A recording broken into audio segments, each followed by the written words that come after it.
Neymar নামটাই যেন এক জাদু। ব্রাজিলের সর্বোচ্চ গোলদাতা, যার এক স্পর্শেই বদলে যেত ম্যাচের রং। কিন্তু আজ প্রশ্ন একটা, কার্লো আনচেলত্তির ব্রাজিল দলে নেইমারের জায়গা কোথায়? এমনকি পজিশনও কি বদলাতে যাচ্ছে? 2023 সালের অক্টোবর উরুগুয়ের বিপক্ষে বিশ্বকাপ বাছাইয়ের ম্যাচে বাঁ হাঁটুর ভয়াবহ ইনজুরি, এসিএল আর মেনিসকাস ছিঁড়ে নেইমারের ক্যারিয়ার প্রায় থেমেই গিয়েছিল।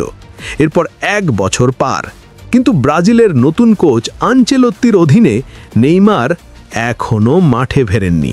প্রশ্ন উঠছে, ফিটনেস ফিরে পেলেও আগের মতো স্বাধীনতা কি থাকবে তার হাতে? আনচেলত্তি নিজেই বলেছেন, নেইমারকে আমি দলে চাই, তবে নতুন ভূমিকায়।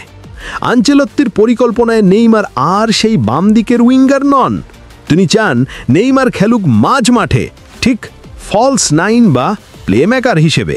কারণ আধুনিক ফুটবলে উইঙ্গারদের শুধু আক্রমণ নয়, রক্ষণেও নামতে হয়, যেখানে নেইমারের মতো টেকনিক্যাল খেলোয়াড়কে বারবার ইনজুরি হুমকি দেয়।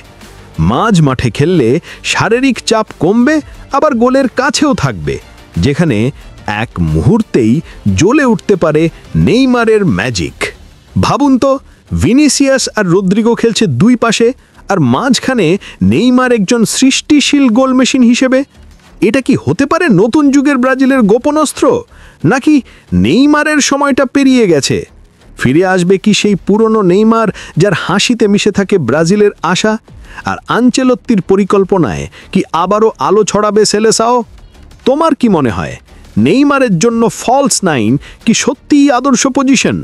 কমেন্টে জানাও তোমার মতামত। আর এমন ফুটবল বিশ্লেষণ পেতে অবশ্যই চ্যানেলটা সাবস্ক্রাইব করো।